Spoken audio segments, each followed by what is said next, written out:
नमस्कार जी।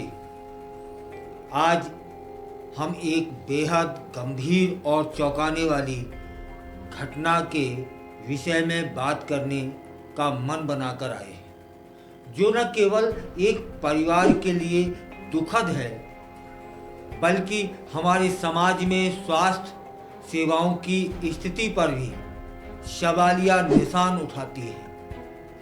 यह मामला नूह जिले का है, जहां एक झोला छाप डॉक्टर ने बिना किसी उचित चिकित्सा ज्ञान के एक महिला की फर्जी डिलीवरी करवा दी। इस घटना ने हमें यह सोचने पर मजबूर कर दिया है कि क्या हम अपने स्वास्थ्य के प्रति सचेत हैं या फिर नहीं।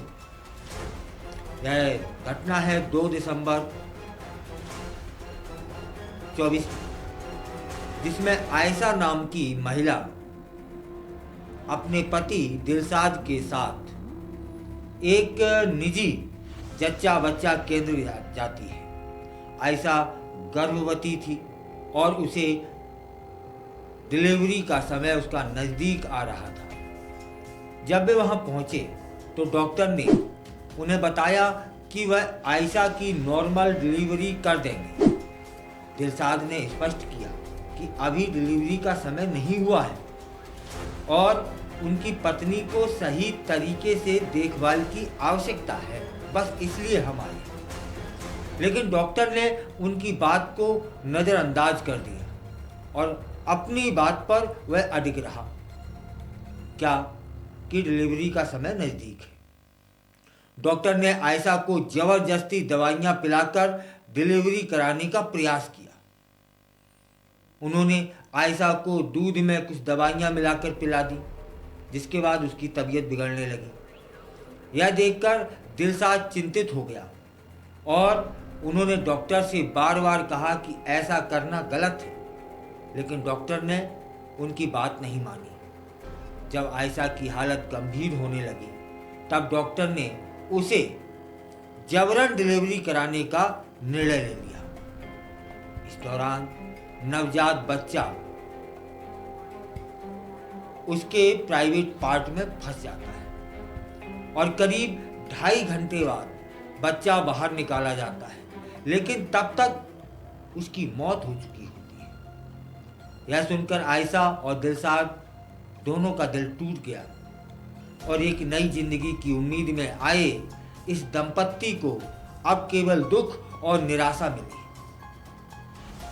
इस घटना के बाद स्वास्थ्य विभाग ने तुरंत कार्रवाई करते हुए उस जच्चा बच्चा केंद्र को बंद कर दिया और फर्जी डॉक्टर मौके से फरार हो गए।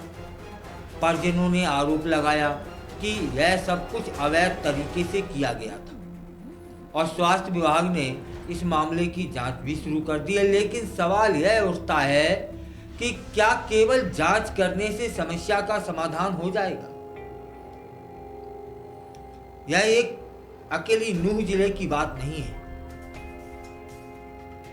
ऐसा कौन सा जिला है, ऐसी कौन सी तहसील है जहां ये फर्जी झोला छाप डॉक्टर बैठे ना हो, फर्जी पना का काम ना करते।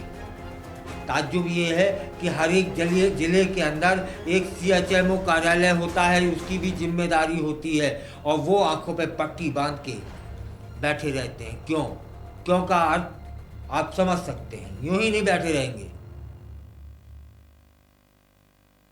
चाहे कितनी खबरों के माध्यम से, शिकायत के माध्यम से इन तक बात पहुंचा दी जाए, लेकिन ये CHMO कार्यालय का इनके कानों में जूं नहीं रेंगती है, क्योंकि इनकी जेब में जो रेंगता है।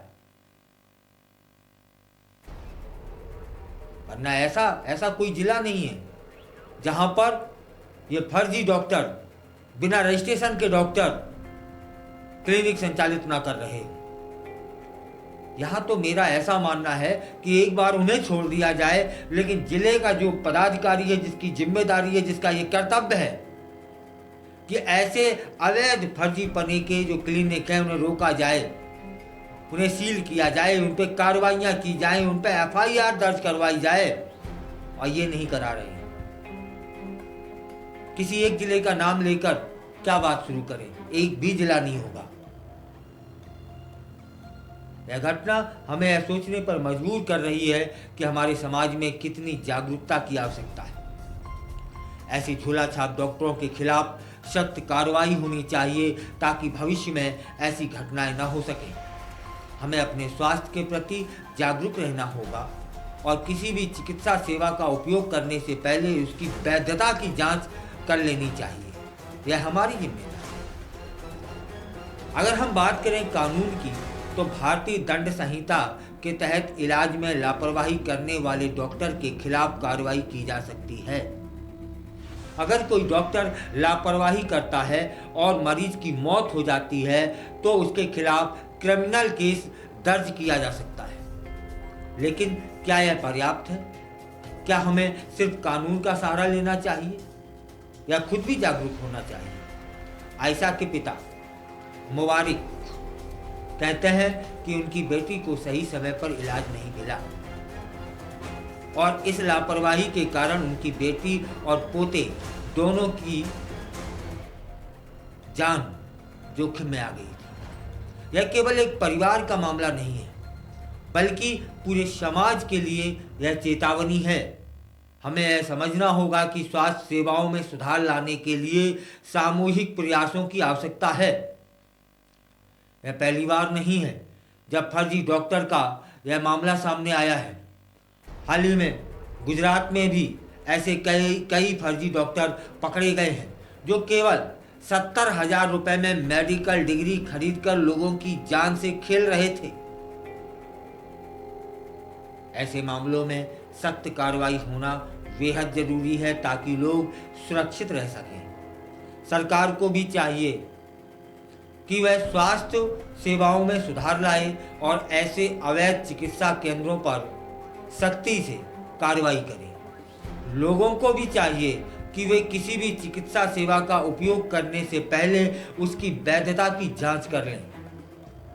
हमें अपने आसपास के लोगों को भी जागरूक करना होगा ताकि वे इस तरह की घटनाओं से बच सकें। एवं जो जिला प्रशासन है उसे भी निगरानी रखनी होगी, सतत निगरानी रखनी होगी कि उनके ज़िले में कितने बगैर रजिस्ट्रेशन के क्लिनिक संचालित हो रहे हैं। वे कितने डॉक्टर हैं जिनके पास पर्याप्त डिग्री नहीं है और वे इलाज कर रहे हैं। वे कितने डॉक्टर हैं जिनके पास आयुर्वेदिक इलाज करने की अनुमति है लेकिन एलोपैथिक इलाज कर रहे हैं। उनके यहाँ बोतलें चढ़ाई जा रही हैं और इंजेक्शन लगाए जा रहे हैं। यह जिला प्रशासन के सक्षम अधिकारियों का कर्तव्य है और में क्या ये नहीं कर रहे हैं। ये ईमानदारी से अपने कर्तव्यों का निर्वहन कर रहे होते तो इन जिलों में जो फर्जी क्लिनिक संचालित हो जाते हैं वे ना हो रहे होते। और ये क्यों हो रहे हैं ये समझा जा सकता है। इस घटना ने हमें सिखा दिया है कि हमें अपने स्वास्थ्य के प्रति सतर्क रहना चाहिए और किसी भी प्रकार की चिकित्सा सेवा का उपयोग करते समय सावधानी बरतनी होगी। अगर हम सतर्क रहेंगे तो हम ऐसी घटनाओं से बच सकते हैं। यह घटना केवल एक दुखद कहानी नहीं है, बल्कि हमारे समाज में गंभीर समस्याओं को उजागर कर रही है। हमें मिलकर इन समस्याओं का समाधान निकालना होगा ताकि भविष्य में कोई और परिवार इस दर्द से न गुजरे। अगर आपको आपके क्षेत्र में ऐसे फर्जी क्लिनिक संचालित होते हुए नजर आ रहे हैं जिनके पास आयुर्वेदिक इलाज करने की डिग्री है, का डिप्लोमा है और वे एलोपैथी से इलाज कर रहे हैं, तब फिर तुरंत सीएचएमओ कार्यालय को लिखित में सूचना दें और वहां कार्रवाई होगी कि नहीं होगी समझा नहीं जा सकता, लेकिन उसकी एक कॉपी वो उसके वरिष्ठालय को और उस राज्य के सीएम को जरूर पहुंचाएं। क्योंकि एक प्रश्न तो है कि यदि जिस जिले का सीएचएमओ कार्यालय ईमानदारी से अपने कर्तव्यों का निर्वहन करता होगा, उस जिले में फर्जी क्लिनिक संचालित हो ही नहीं सकते। यदि हो रहे हैं तो सीधा सीधा अर्थ है कि जिनकी जिम्मेदारी है, सीएचएमओ कार्यालय की जिम्मेदारी है उसे रोकने की, उस पर अंकुश लगाने की, उस पर एफआईआर कटवाने की, वो नहीं कर रहे हैं। तब फिर जरूरी हो जाता है कि प्रथम सूचना उस कार्यालय को दी जाए और इसकी प्रतिलिपि राज्य के मुख्यमंत्री को दी जाए, तभी कुछ अंकुश लग सकता है।